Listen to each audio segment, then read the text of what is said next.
human beings are like that. We don't want to hate and despise one another.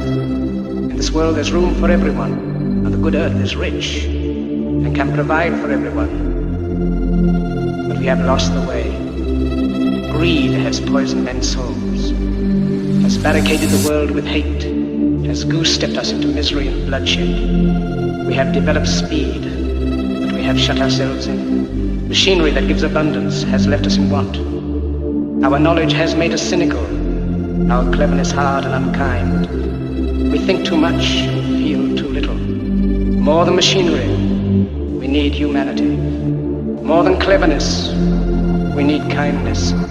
Without these qualities, life will be violent, and all will be lost.